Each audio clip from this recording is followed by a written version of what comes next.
While attending a funeral for her grandfather, Pepper Ann was introduced to a family member she didn't know existed.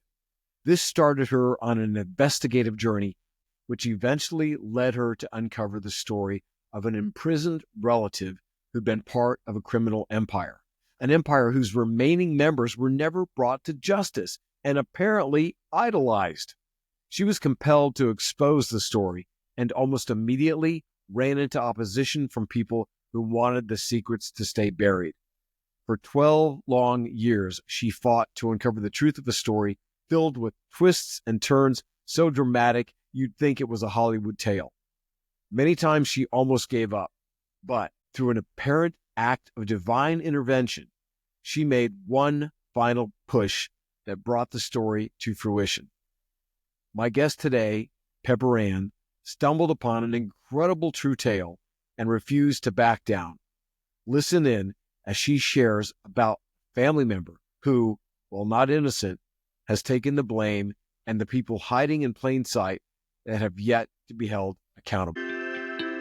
Hello, and welcome to Hero Up, the podcast that inspires and challenges you to step up and become heroic in all areas of your life. I'm your host, Tony Stark Palici. Whether you're an entrepreneur, a freelancer, a coach, or a creative, this podcast is for you. So, let's dive in.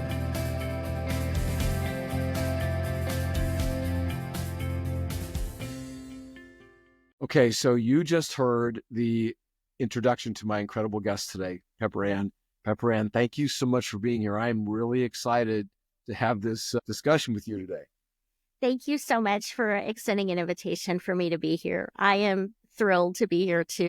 Okay, so what we're going to discuss today is an incredible story, like this story of this journey that you've been on for all of your life, this prompting to want to be a writer, how all these things occurred, and it's got so many twists and turns that went from insidious to terrifying to like divine intervention. It's an amazing story, but we're not going to give it away just yet.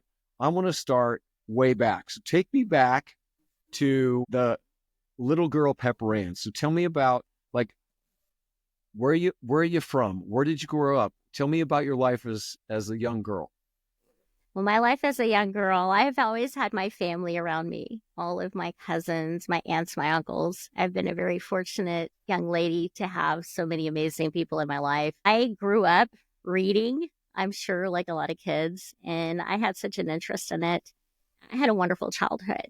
I have loving parents. My family is just amazing. I grew up in Central Texas. And my family mostly still lives in Central Texas. Like I said, the one thing that I'm very blessed to say that I've had are amazing family members in my life. And they've actually helped shape the person I am today. I grew up a lot of my life in Texas too. I've lived all over Texas. I actually spent a few summers in the Odessa Midland area working cattle. People would not know that looking at me today, but had blood on my boots and all that stuff. But my mother was a school teacher, and she wrote books on how to teach kids to read using the phonetic methods. You and I have something in common in the fact that you shared this love for reading, because out of that stemmed this desire to write. Now, can you remember the first time that you thought about wanting to be a writer? I think it was probably in elementary school, because I'd always admired, do you remember when we were kids, they used to have these book fairs? Oh yeah. And, Elastic book fairs. That's where I learned to buy stuff I didn't need with money I didn't have. I know, me too. I'd come home and I'm like, I'm going to get in trouble for this. That's actually where my interest for wanting to become a writer, that's when it sparked. And I loved reading just different books, a lot of adventures and exciting, stories. And I think it was back probably in the third grade. I remember the third grade being a really big time for me that, man, I want to write, and I didn't really follow through with it until, many years later, but I'd always had a passion for wanting to write. And I think it started in the third grade. Yeah. Was there anyone else in your family that was a writer? No.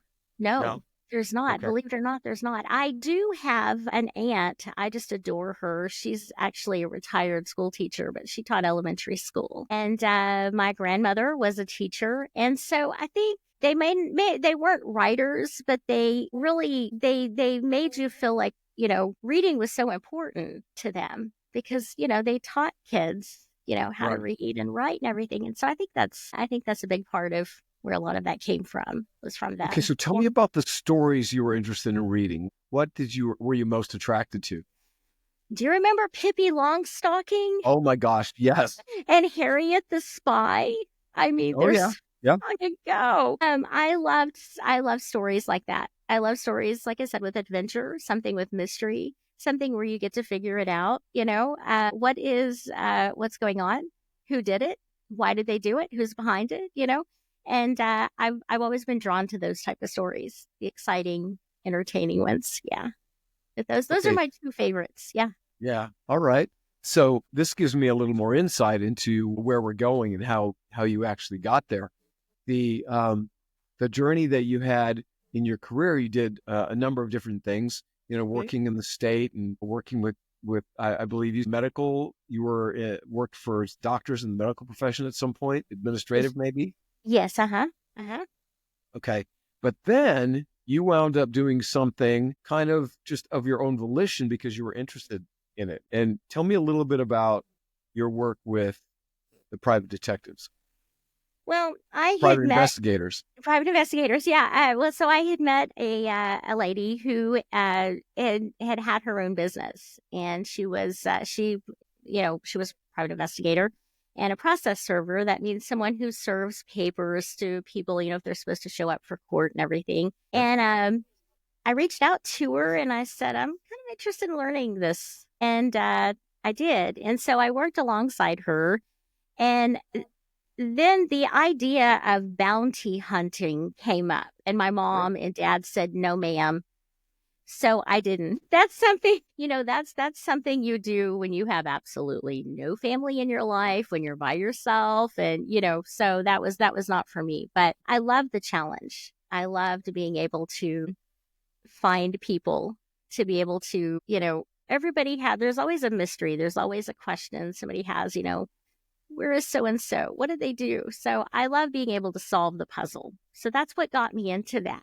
And I just loved it so much. I did not become a licensed private investigator. Everything I did at my own discretion. Part of the reason I didn't want to do it, I had followed some of the PIs, and I'd shadowed them. And there were a few of them who I didn't care for their work ethic. Let me explain. I think when you're trying to get answers, you're trying to find a little information out about people.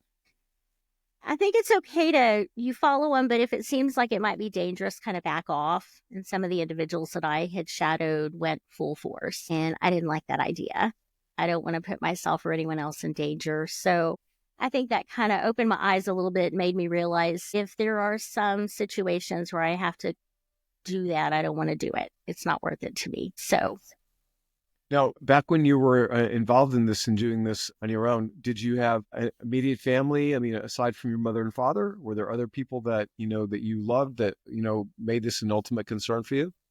yes, but you know what? They completely supported me. Anything that I wanted to do, they were right there with me and they supported me. Yeah. Well, there's been times in my career as a writer, I've been asked to work on projects, and I knew that if I worked on this project, it would put me at risk because I would maybe bring out information and this is rare because I'm a copywriter, so most of what I've done in my career is write advertising and marketing. But I've Uh-huh. done ghost writing and research writing, and I was actually contracted to work on something around the O.J. Simpson case. And Hmm. once I got into it, started doing research, I realized, man, this people could come after me for Yeah. exposing this. Yeah. And, I had 4 boys. So I was like, if something happens to me, then what's going to happen to them? So although my family was very supportive, I made decisions about, what I thought was responsible for me in my position of, family leader and provider, et cetera.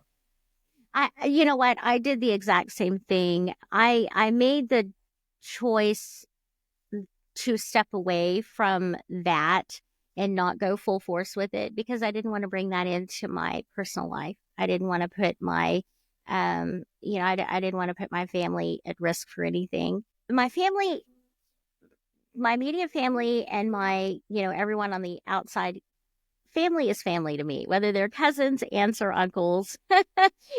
Everyone that is in my life is very important to me. And I didn't want to put them at risk of anything. Because let me tell you, a lot of times when you're working as a private investigator or you're working with them, if you uncover something that someone doesn't want told, they'll go to any lengths to try to keep it from being exposed. There's a reason why some people have secret lives. They don't want to share that information. For And sure. so if you're working to expose something that someone doesn't want told, you don't know what they're willing to do.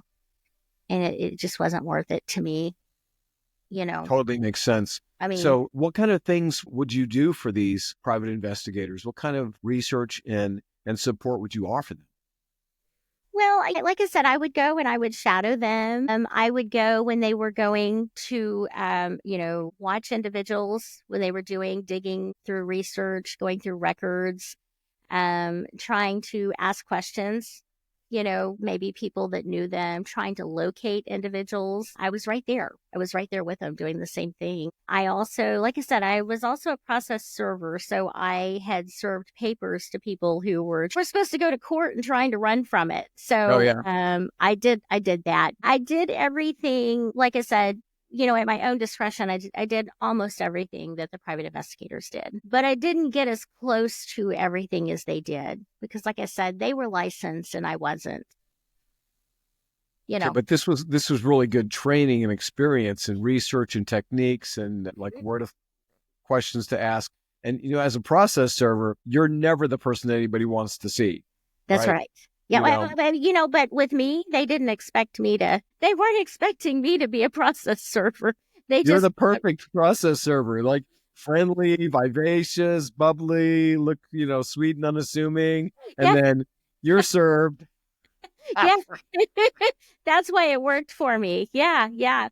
And you know what? The same with the PI stuff too. When I was going and helping, with some of that stuff. You know what? It's probably most often the person you don't expect.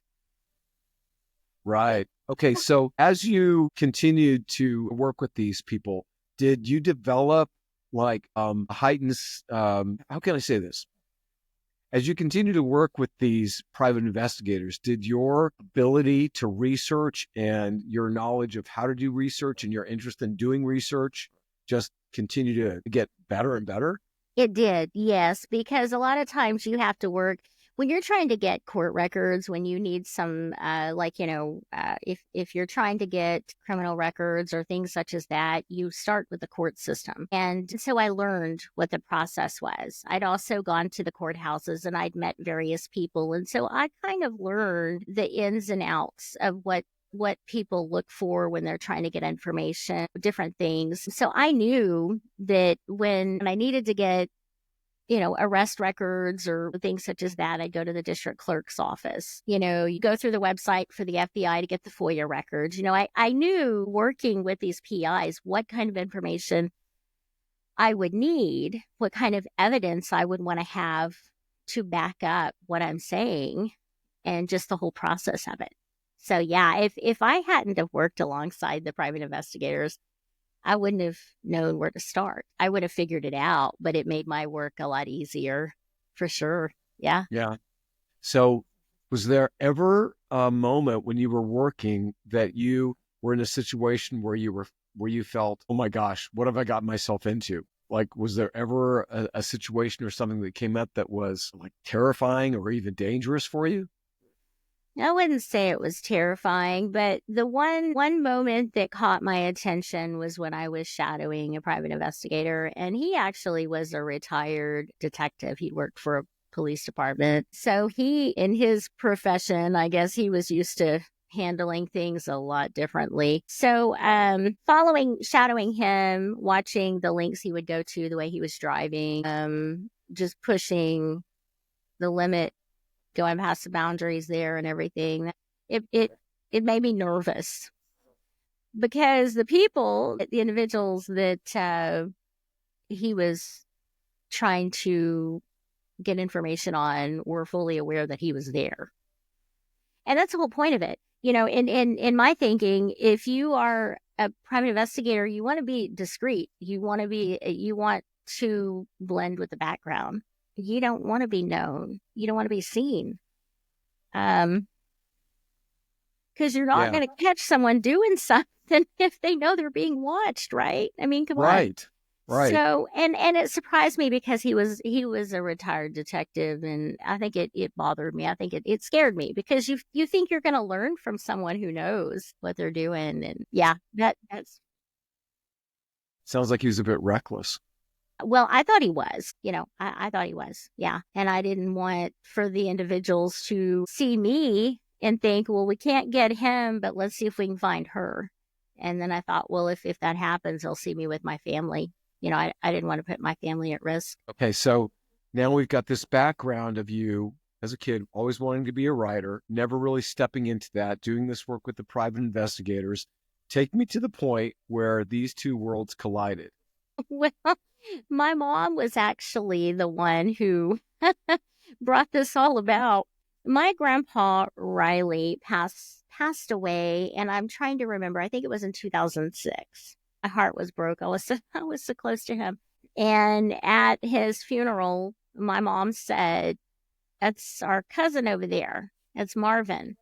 And he was an old cowboy, and because I have related to, a lot of my family members that were ranchers and into, cattle, this, that, and the other, farming. So she said, he has a son that's in prison. And I said, "Oh, I got you. We'll stay away from them." She said, "Well, yeah, but he rustled cattle." So she was trying to drop. So, when you're around people in your family and you don't know them, so you have someone trying to clue you into who everybody is, And I didn't really do anything with it until somebody, I think it was my mom, who brought it up again. And it was after the fact. And so then I started doing a little digging, looking online, and the worlds collided. Because when I started reading about him online, and no one on our side of the family knew the whole story. They didn't know the real story of what had actually happened. So once I started reading, that's when my world changed. That's when all of our worlds changed. Okay. So your mom's dropping these, I don't know if they were hints, if she was trying to lead you somewhere, but you go in, you find out information that is far beyond anything you've ever heard anyone else in the family talk about. Or maybe you started sharing some of this information and people were like, "Well, I never heard that." Or how did you find out that there were holes in the story with what your family knew? Well, I had asked several family members in my grandpa's generation, my grandparents' generation, my great aunts, my great uncles, and my mom, of course. Then nobody really knew the real story. So it wasn't until I started looking, I started Googling him. I Googled him. I thought, let's find out, because nobody seems to know. All they know is we have a cousin who's in prison. He stole a bunch of cattle. He escaped jail. And he is a bad guy. That's all they knew. They didn't know any more than that. So I started digging. And once I did that, that's actually when questions started popping up. And then I said, all right, I'm going to write him. I'm going to tell him who I am, and I'm going to find out if I can get the story. So it wasn't until I reached out to him and started talking to him and talking to other people when the actual story started to come out. Okay.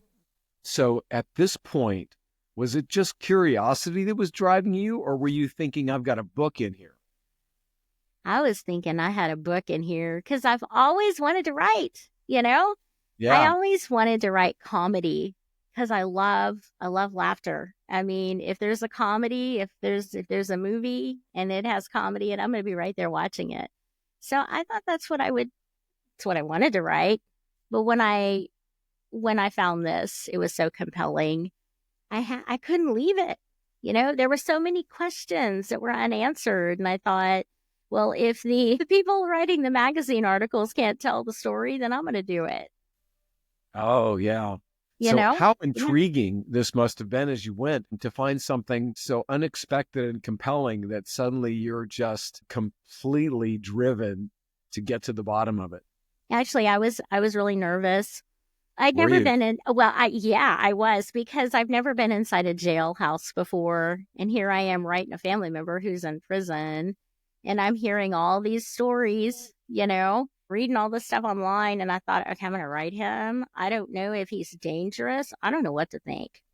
I wrote him a letter, introduced myself. And it took him a couple of weeks to write me back because he asked family members that he knew if I was who I said I was, because he'd never heard Okay. of me. He'd never heard of Yeah. any of us.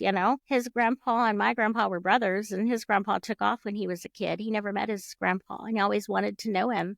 So I sent that letter, and I was nervous, and I thought, he's not going to let me write his story. To me, this was a story that should have been on the New York Times bestsellers list. If somebody wrote a book, that's where it needs to be, because it was all over the media when the events happened at the time. And he gave me the gift to be able to write it. He let me do it because I'm family. So, yeah. So after he responded, after he wrote back, Mm-hmm. like, what, did you go meet him in person? Yeah, I sure did. Okay. Yeah. So tell me about that. How was that? How was that walking into a jail for the first time? And I mean, I've been to visit people that are incarcerated in prison and both, in jail and in prison. And it is definitely an experience. Mm-hmm. It is. So I was nervous. When I was going to do that, I took my mom with me, and we went to meet family members we had never met before on the trip. And they were telling me what to expect when I went in. I had told them what time I was planning on being there, and visits are usually for 2 hours. I went in and I was late. In fact, my uncle Perry, he always gets a kick out of this. He always says, because when I sat down in front of Bob at the visit, he said, "You're late," because we only had 30 minutes. I mean, we only had 30, it was supposed to be 2 hours. So my Uncle Perry said, "Well, what else did he have to do?" What does he have to do in the prison? He was expecting, he was looking forward to that visit. But yeah, when you hear the doors slam behind you, you get a little nervous, Yeah. especially your Things first get time. very real when those doors close. Yeah, yeah. Yeah. But I do want to say the guards, the wardens, everyone within TDC has always been wonderful with me. They've been just amazing with me. Every once in a while, you'll get someone who's maybe not, but yeah. So did this start a process, Pepper Ann, of you making regular visits to get the story from him? It did. Yes, I started going maybe every weekend, every other weekend. We had something interesting happen during our visits in the middle of me researching. He would tell me and we would correspond. I couldn't take a microphone or any of that stuff in with me. You go in, you talk, you get your information, you go outside, you write it down when you get in your car. Or I would have a recorder, I'd speak into it, on the trip home. But in the middle of all this, within the first year, he was actually transferred to a unit that was farther away from me. And I had requested to have him move closer to me. Now, I'm not an immediate family member. I'm just a cousin. He was in administrative segregation, which means he was locked up 24 hours a day. But he was farther than 100 miles away from me. So I'd requested to have him move closer to me. It was denied. I reached out to the board members and they asked me to come to an open public board meeting. And I did. And they asked the director at the time, Mr. Bill Stevens, to come in and speak with me. And they had moved him closer to me. It was the first transfer of that type that they'd approved in over a decade. And they moved him closer to me. Yeah. So I could continue on with my research. Now, did anything change in that? From what I understand, the only people that are allowed to bring in even papers would be a legal representative, an attorney. Did anything change after that transfer? Were you able to take in notepads with you or anything? No. And I probably could have gone in as a reporter or media, but he's family. He's my family. And that was first and foremost. I wanted to get the story, but for me, it was important to do it as a family member. And I probably could have done certain things to take them in, but I didn't want people to view me as it being a business type thing. I wanted them to remember that this young lady is his family member. And that's first. To me, that was first, because I wanted to know the story, but I was also getting to know my family. Mm-hmm. Okay, so this family member, he had been presented to you as like a really bad guy. Is that accurate? Yes. Yeah. And what was your experience of him once you actually got to know him and you spent so many hours driving to visit him while he was in prison? Well, he'd done a lot of bad things. He'd made a lot of bad decisions. He'd been around a lot of people. The individuals that he got tangled up with in the 80s would not let him go. I think he could have made a lot of better decisions, but a lot of people have come forward and told me that once these individuals came into his life, he couldn't get away from them. And that's right on. If you're asking me if I think he's dangerous, are you asking me that? Are you asking me if I think he's dangerous? I don't. Did you feel like he was dangerous when you went to visit him? No. Yeah? No, I did not. Some of the crimes that he committed, some of them were heinous. But there's no excuse for it. But no, I was not, and I am not afraid to be around him. In fact, after our interviews, I had family coming up and saying, tell us about him. Tell us, we want to know him. And it did. And so all the stuff that they were told, I had said is not true. You need to reach out to him. He needs family. Yeah. It's a wonderful approach that you took to just be a compassionate human to your family member here. I think having been through an awful lot of things in my life, trauma, abuse, drug addiction, atheism to becoming a person of faith, having a lot of transformation, seeing a lot of different things, I believe that anybody is capable of just about anything given the right circumstances and the wrong influences. So, I think a lot of people tend to look at somebody that has done terrible things and immediately just mark them off as a terrible person. And there are obviously cases of that there. I really firmly believe that there are people who are just completely evil, whether they were born that way or molded into that. Sure. I think the majority of us have the capacity to do good things, do bad things, and we do different levels of all of those. So your approach is commendable, to just be a human. The thing that I'm interested in hearing, or the thing I'm interested in asking you now is, so what is the story? Like, tell me what the story is that came out of this conversation. What did you find? Well, the one thing that was probably the most important to me is that his rearing, he did not have a good rearing at all. He was raised completely different from the rest of us. If he'd had parental guidance, I don't believe he would have gotten into this. I really don't. What I walked away from this story with is that he fell into the life of crime. His father pulled him into it at a young age. He was actually 15 when he started stealing cattle medicine. And like I said, his father was behind that. By the time he was 18, 19 years old, he was pulled into it even farther with law enforcement. And when he tried to get out of it, and he saw so much money when he was young, he almost didn't want to get out of it, but he did. He wanted to be away from that life of crime. The opportunity that he had to get away from it, there were criminals that stepped forward to pay his bonds. And so he didn't really have a choice. He couldn't get away from it. So to me, the story is almost a tragedy, because he fell into the life of crime and he had no way of getting out of it. He has lived the life of several men.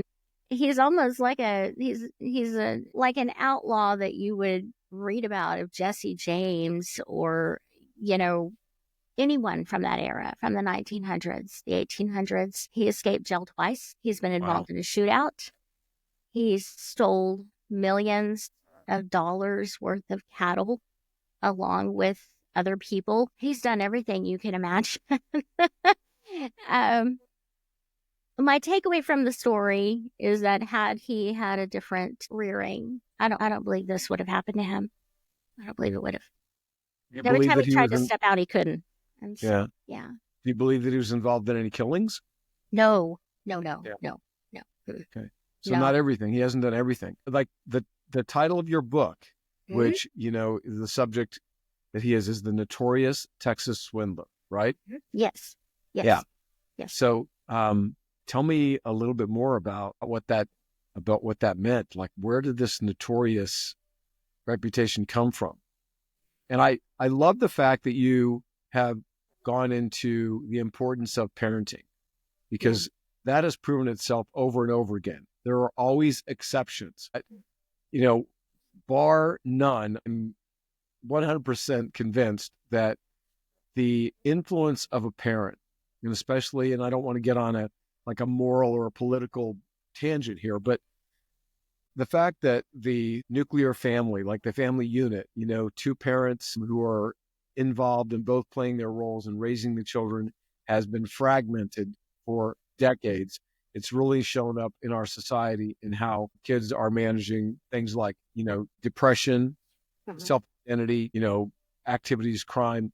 So this nurture piece is huge in how somebody turns out. So, I appreciate the fact that you brought that up, because, that's something that could have gone a different way had his parents, I agree. He and I had a discussion day before yesterday. Oh, wow. I had told him, I said, had any of us on this side of the family known what was going on, if we had known him, if we had known any of this, we would have intervened. The parents didn't do it, but he has cousins on this side, aunts and uncles. Family is so important. You've got to have family. If you don't have parents, grandparents, you have to have that family unit. Someone in your family has to be there. And so I think that's what angers me sometimes. I think if we'd have known, if we'd have had any idea what was going on, I know we would have intervened. We would have done everything we could. If it meant moving him out of the country to get him away from these people, anything, Yeah. The story, the Notorious Texas Swindler. So he is notoriously known for escaping the jails. And, when he was on the run from Grayson County in 2001, he and 4 other inmates escaped the jail, and they were on the run for, 4 or 5 days. Nobody could find him. And so that's where Notorious came from. They were trying to find him, especially during the cattle rustling. He was notoriously known for committing those crimes. The story is amazing. I wrote about the cattle rustling. I worked with law enforcement. I got their records. Everyone spoke to me, even individuals who were involved in the crimes, who were afraid of the individuals that I'm exposing. They've even stepped forward and they've spoken with me. They've provided information that verifies everything.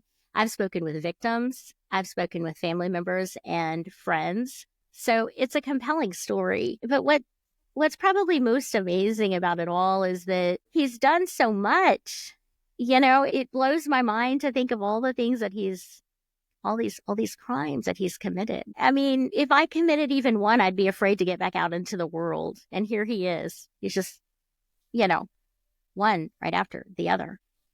It truly is. It's a modern day Western is what it is. It's something that you would hear about Jesse James or John Wesley Hardin, minus the killings. There are no killings. Yeah. It's amazing. It's fascinating how we look back at some of these criminal stories. The one that comes to mind for me is not a Western, but it's Bonnie and Clyde. And in a way, they were revered as sort of, like heroes. Kind of, they were legendary. And we look at some of these people, and for me, the element that I think is interesting, or why people are so interested in this, is the daringness, the adventure. the what appears to be fearlessness, the boldness, not conforming to things. Mm-hmm. So, when you talk about he just committed so many crimes, Mm-hmm. it's almost like there's this element of, I don't care what happens to me. To me, I think about that as there's a wound there. Oh, I agree. Yes. I'm not a psychiatrist or a counselor, but I know enough to know what I've seen with him. And I think it's almost I'm done.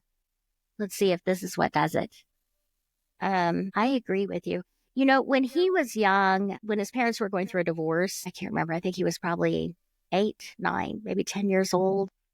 The doctor, the judge wanted to have him evaluated because when he questioned Bob on the stand during the custody case, some of his questions, some of his answers were real grandiose. They just didn't match up to what someone his age would say. The judge said, I want to have him evaluated. And the doctor had mentioned that who had evaluated him and said, that he's a liar. He lies. And if it's not handled correctly, he could go down a path of destruction and end up in jail, in prison. And that's what happened. So, wow. Yeah. So I agree with you. I think that it's almost like I don't care what happens to me. He's tired. He's tired. These people have been in his life, and they will not let him go. The family side for all of us that didn't know about him, we're protective. We're protective. We want to put a stop to this. Leave him alone. Get away from him. Yeah. Okay, so in the process of this story, obviously Bob had committed a lot of crimes, made no bones about that, but you uncovered there were some cover-ups, correct? Oh, yeah. Oh, yes. Cover-ups in the justice system, cover-ups, lots of different places. Tell me a little bit about what you found out. Well, like I said, law enforcement they were involved in the crimes with him. It was in Comanche County, Comanche, Texas, in the De Leon area. That's where the DPS state trooper lived and he worked.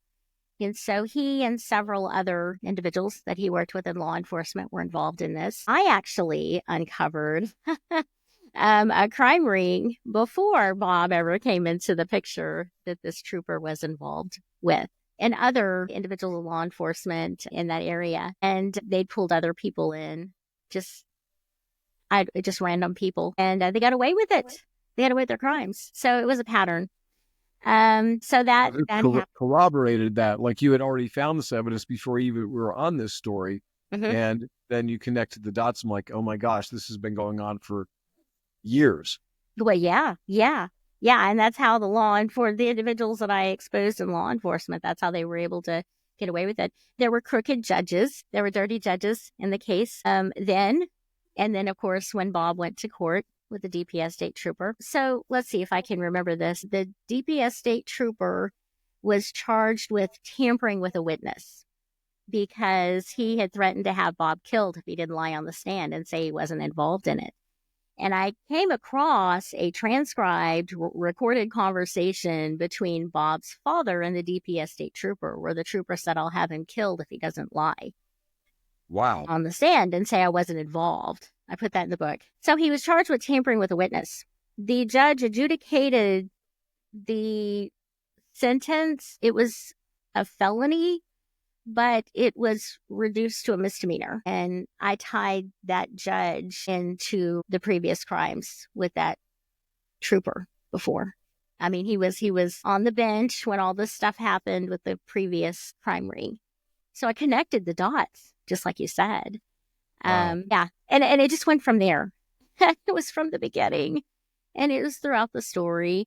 There were individuals in law enforcement who were amazing with me. When Bob escaped the Grayson County Jail, they were in no way connected to any of these crimes. So there were some individuals in law enforcement throughout the story who were very crooked. And then there were some in law enforcement who were upstanding lawmen and women, and they followed everything the way they were supposed to. I want to make it clear, not everyone in law enforcement in my book was crooked, I exposed the woman that Bob married when he went to prison the first time for crimes he committed.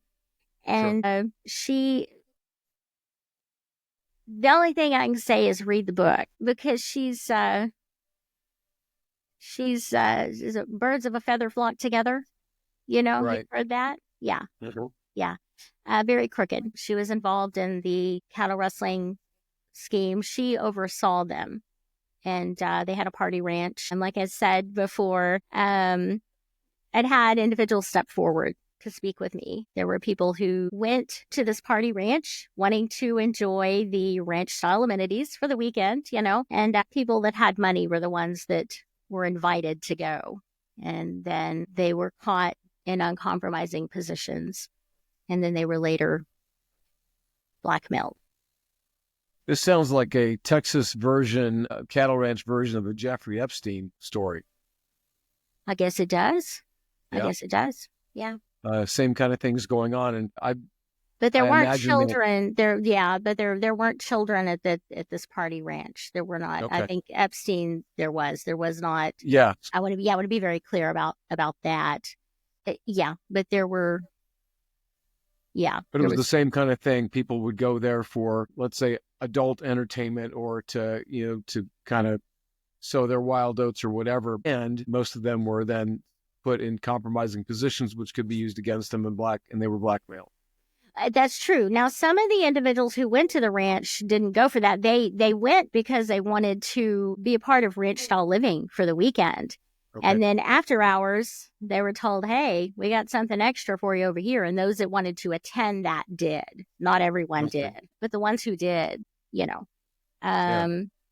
Yeah. But like I said, there were no children there. I want to be very clear on that. At that. Got it. Yeah. The individuals that I have exposed are tied in with children's organizations in some way or other. Yeah. So these, and when you say children's organizations, you're talking about not established organizations. Like, would it be trafficking, something else like that? Or how would you define it? I don't know that I would say that. The ex-wife, she had all kinds of charges, federal charges against her. She should have gone to prison. We all believed that the woman was going to go to prison, and she didn't.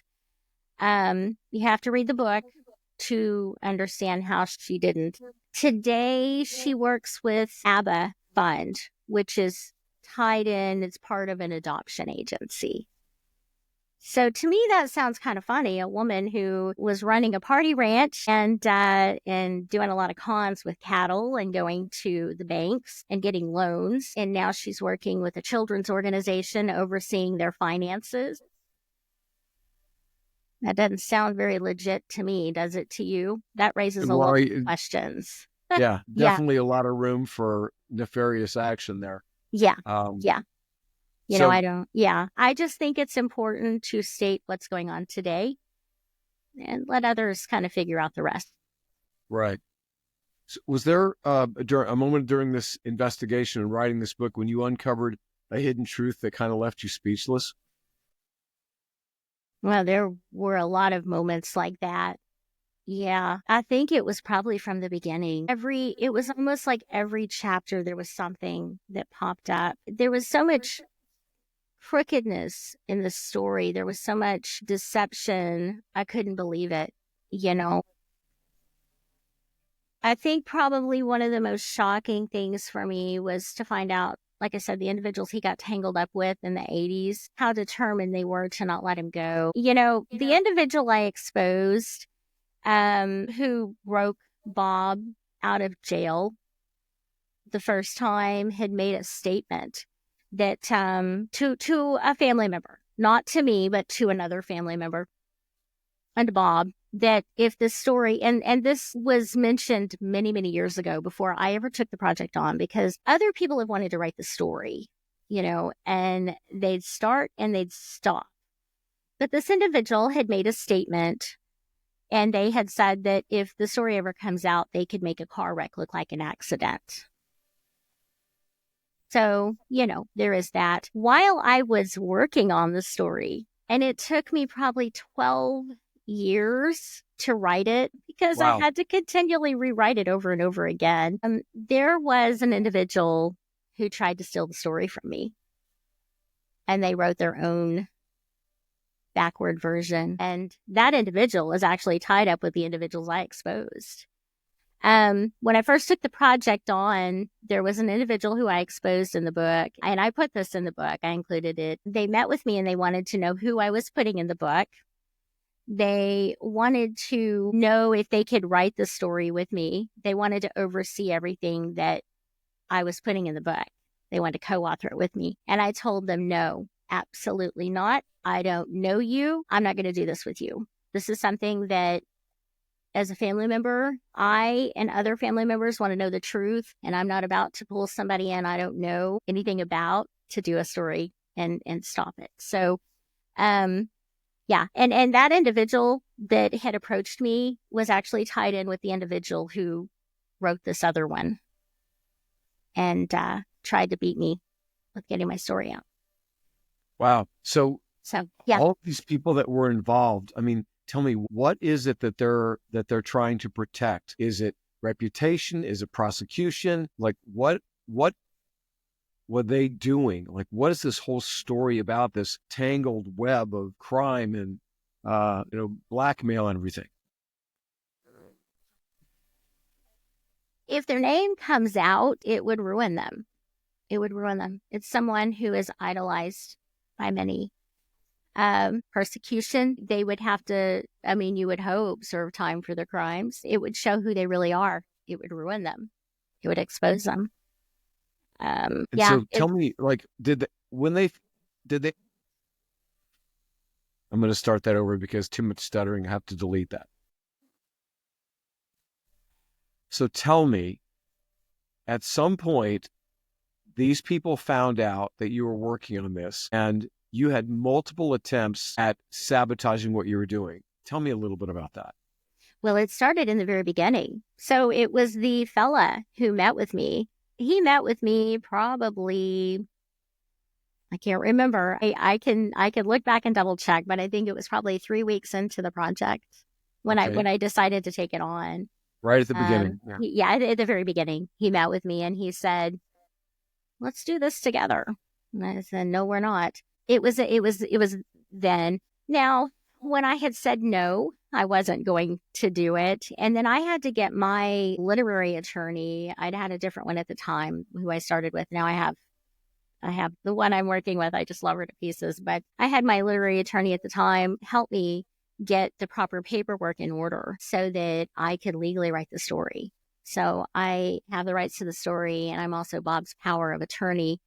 But it was probably within a couple of weeks, we noticed the lug nuts on our tires were loosened.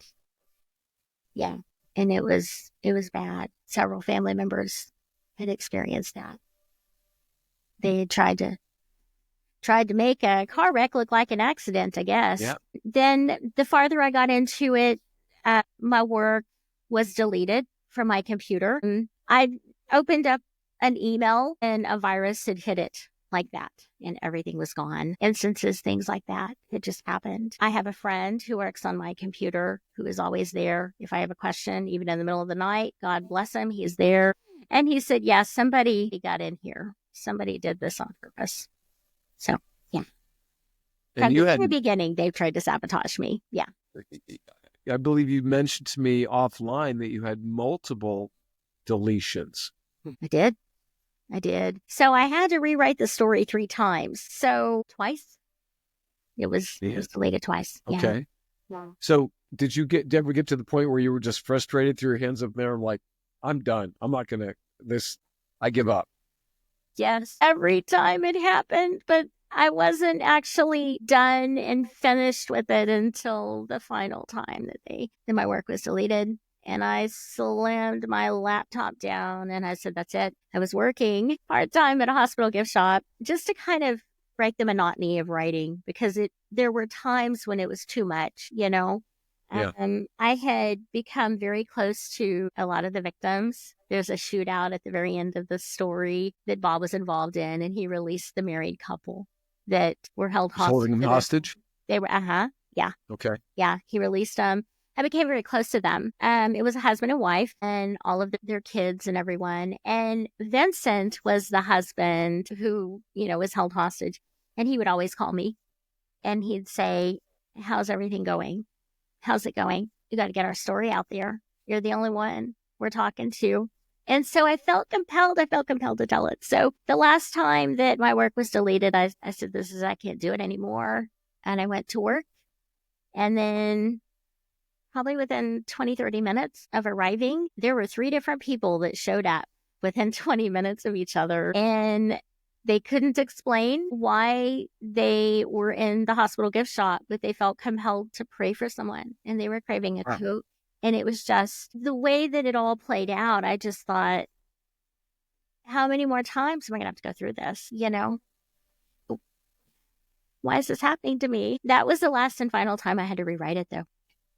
So these 3 random people showed up, talked to you, said each of them, not knowing each other, said, I was told to pray for someone. Yes. So the first lady... After talking to you, they realized that it was you. Yes. The first lady that came in, her daughter was in a hospital on the other side of town. And she was from North or South Carolina. I can't remember which one. And she said, I don't know why I'm over here. She said, I don't know. She said, I was just out driving and something just said to get in the turning lane. And she said, and I just pulled in here.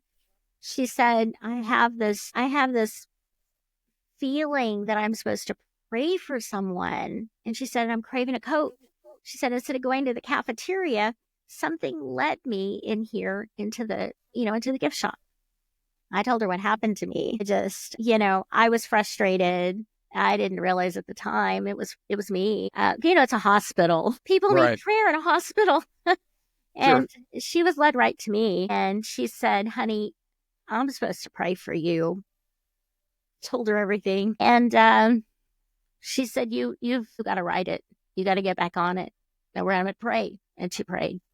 She left probably within another maybe 20 minutes. An ICU nurse from upstairs was craving a Coke. She hadn't had a soda in years. She got on the elevator. Instead of going one direction for the cafeteria, she turned to come into the gift shop. And she said something, just told her, she walked right up to the counter. And she told me, she said, I'm craving a Coke. They wanted Coke. They all wanted Cokes. So funny. I wonder if that's God's favorite drink. I don't know. And and it was the same thing. She said, I quit drinking sodas years ago. And I'm craving, I can't get it out of my head. I felt like I needed to come down here and pray. She said, I was in the middle of writing reports and something just stopped me. And I got on the elevator and here I am. You know what? If that's not a sign to keep going. I mean. So there were 3 people that came that day? There were 3 people. After the nurse left, there was a gentleman that came in. And he said You want a Coke too? He did. And he kept looking at me. And he said, I want to pray. And I said, go ahead. And I bowed my head. And he winked. After he paid, he started to go. He turned around, looked at me and winked and walked off. Interesting. Yeah. I get emotional. I get emotional because, if that's not God saying this is for you, I don't know what is, Yeah, it's very powerful. I mean, it's undeniable. I know. I think there are people that would deny those kinds of things, but that's just foolish in my judgment. So you got back on, and this is when you finished the story? I would call my family. I made a couple of phone calls. I called several family members. I said, you're not going to believe what happened. And they said, when you get off work, you get home, you start it again. And I did. And how long did it take you to finish from that point? I don't even know. I can't even remember because there were so many things that happened. Was it months? Weeks? No, I think that because I had to start over, but I remembered the important parts and I was able to get back on it and get going. It took me months. Let's see, I'm trying to remember. I think it took me probably, I want to say 8 months, 7, 8, because I had to start over. It may Sure. not have Yeah. taken me that long. So my editor, by the way, I have the best editor. His name is John, and he's been with me from the beginning. So every time I'd say, John, he'd say, don't tell me this, it's deleted. So I send it to him and he'd send it back to me. So the whole process, I think it probably took me 7 months, somewhere between 6 to 8 months from when I had to restart it, send it to him, and then to publish it and get it to my PA. Yeah, I just remember working night and day. I looked like a crazy woman. I looked wild because I was sitting there at my dining room table, and I have house trained rabbits in my home. They're litter box trained. That's unique. It is. Yeah. It is. The first one I got, there's 3 of them. Is Dennis Hopper, and he's a ringleader. And I would be up in the middle of the night in the dining room. I closed the rest of the doors in the house. I don't want to wake anybody else up, And he would be right there in the kitchen. I'd have the light on, and I would start working from 6 o'clock in the evening. I worked during the day, but 6 o'clock in the evening to 1, 2 in the morning. And he got where he wanted me to turn the lights out. So he'd start thumping. He'd thump his feet because he wanted me to turn the lights out. He wanted me to go to sleep so he could sleep. Yeah. Okay. And so it's humorous. It's funny because, it affects everybody. It does. It, the life of a writer, I guess. Right. Yep. For sure. Okay. So you finish the book, you publish it, and then what happens? Well, I'm trying to beat the other individual who was trying to get his story out. The people that I exposed, they wanted to put their own version of a story out there. So there was fear. There was a lot of I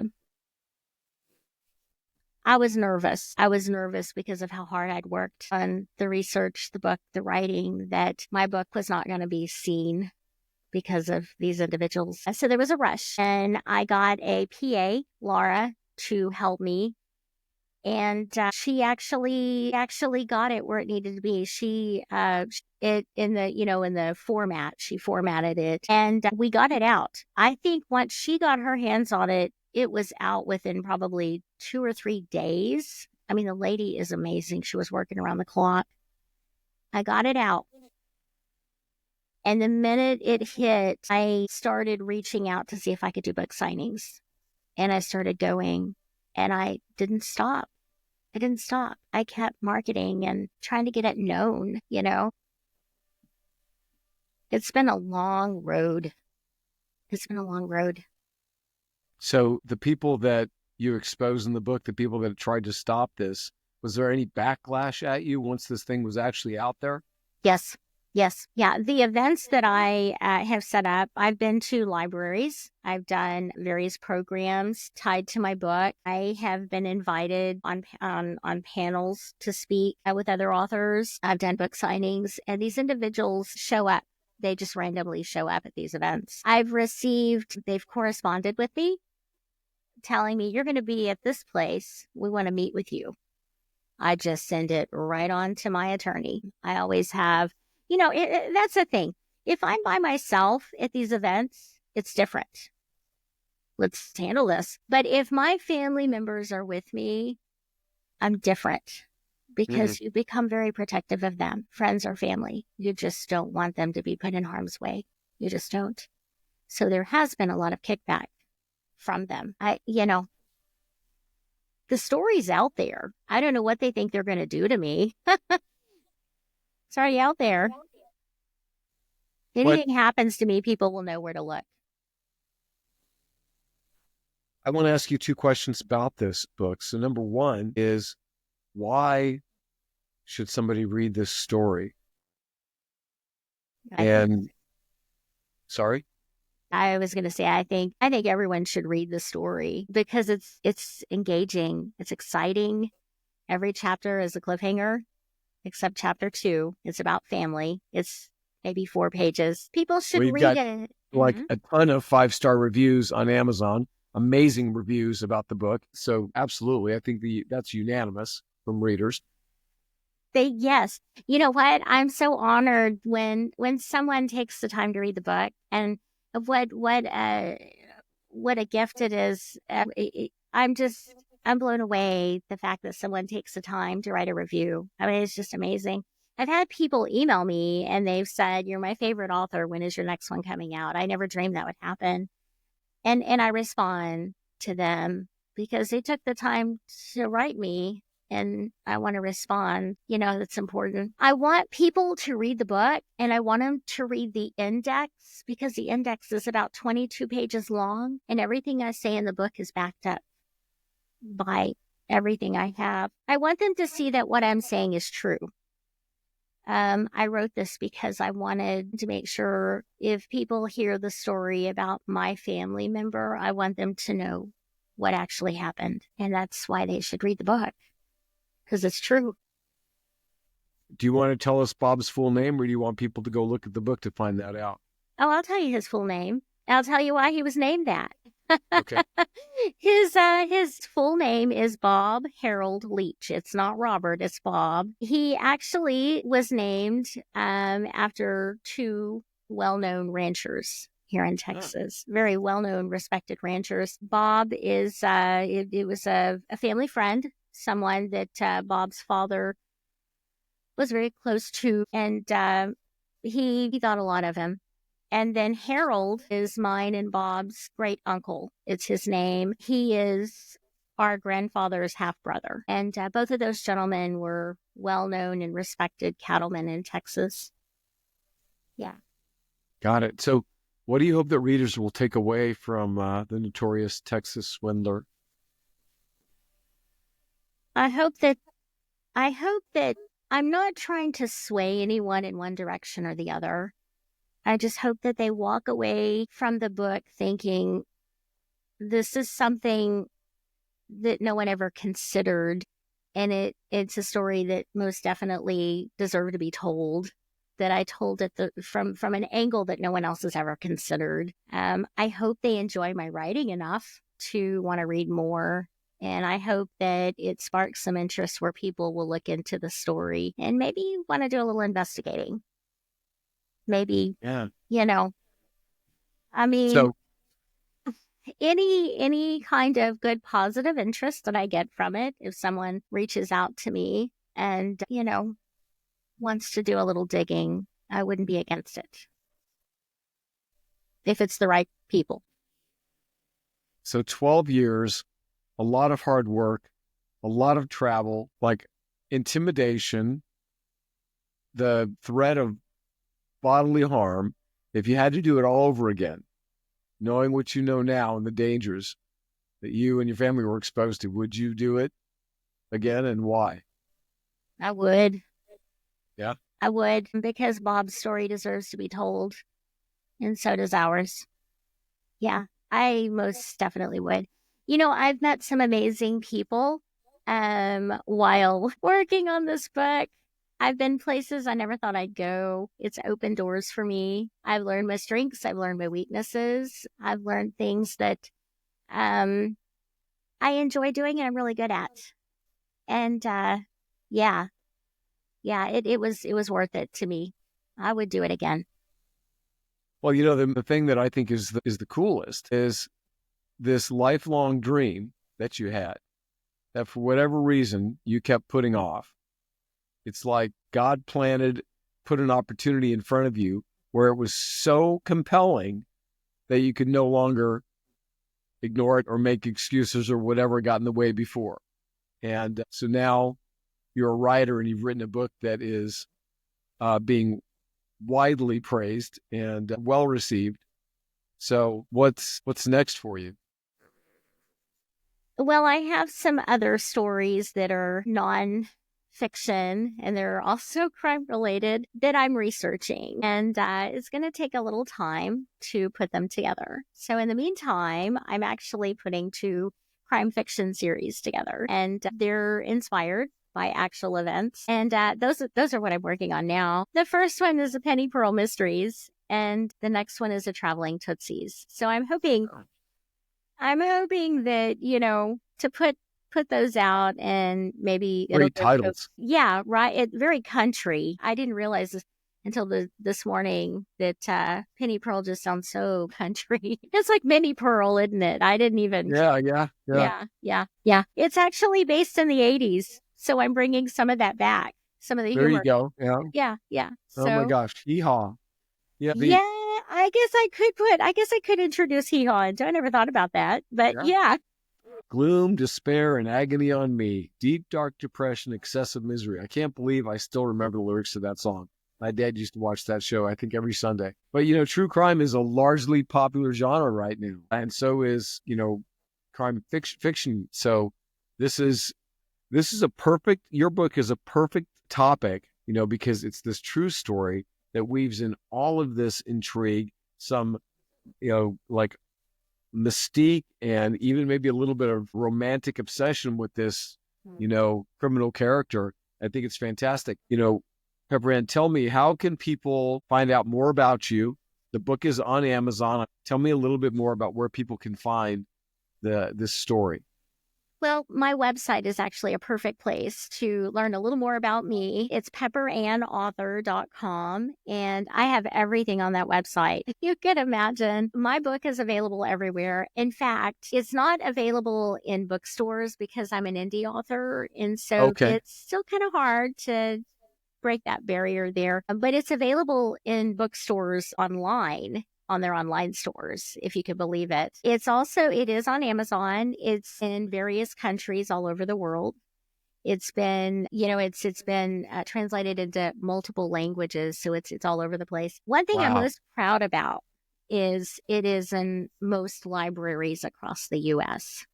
And that's because I drove my PA, Laura, nuts because I emailed every library in the United States and I asked if they wanted a copy of my book. And I said, this is where you can buy it. And I CC'd her on every email. So I would work at night and she'd wake up the next morning and she'd have 50 emails in her inbox that she was CC'd on. Yeah. So it's in libraries as well. That's a brilliant strategy and a great tip too for anybody who's listening and wants to get their book out there. Yeah, that's great. Yeah. Okay, so I'm going to put the link to your website below for anyone, no matter what platform you're on. But if you're just listening right now and you don't have the ability to go look, it's PEPPERANNE author AUTHOR.com. Is that correct? That is correct. That is correct. Yeah. And give us the full title of the book, please. It's called The Notorious Texas Swindler, the mastermind behind the Grayson County Five. Pepper Ann, I appreciate you. I have one other question to you right now. In your writing and what you've done, this is the Hero Up Show. I really bring people on because I want to listen to people's stories of being the hero in their own life and in their business. And you have stepped up to be the hero that's telling this story that needs to be told that otherwise would have never been told. And your story sheds light on people who would have continued to remain obscure and in the darkness and perhaps gotten away without ever having had any kind of accountability. Even if nothing ever happens to them, at least their secret is out there. Mm-hmm. I see you as a hero for doing this. Who else do you want to be a hero to with what you're going, with what's coming next? I want to tell a story that someone may have that hasn't been told yet. Someone who feels comfortable enough to tell it and they're looking for someone to share it with. I will say this, a lot of the victims that I've spoken with, and I have not talked to all of them, there are a lot, and I was very respectful of people when I would interview them, and I approached law enforcement before I approached the victims. Like I said, you have to be very respectful of people. I saw a healing with some of these individuals because they were able to talk and share their story. And I would like to be able to share another story that maybe hasn't been told, or if it has, maybe in a different light. And if it helps someone with healing, that would just be amazing. Because when you see people heal from something and they go on, it makes you feel like your job was worthwhile, that you did the right thing. And I know I did with this book. Yeah. That's wonderful. All right. So you heard it, folks. If you're listening out there and you've got a story that needs to be told, reach out to Pepper Ann. Maybe she will find that that's of enough interest to take it on and work on it with you. Is that a fair thing to say? Absolutely. Yes. Contact me, email me, sign up for my newsletter. It's on my website. Yeah, that can be done on the website. So go to the website, sign up for the newsletter, pay attention to what Pepper Ann's doing, get the book. Links will be below. And Pepper Ann, I wish you nothing but the best, and congratulations on making that lifelong dream come true. And I'm really excited to see what you do going forward. Thank you for spending this time with me today. Thank you. Thank you so much for having me. I had a blast.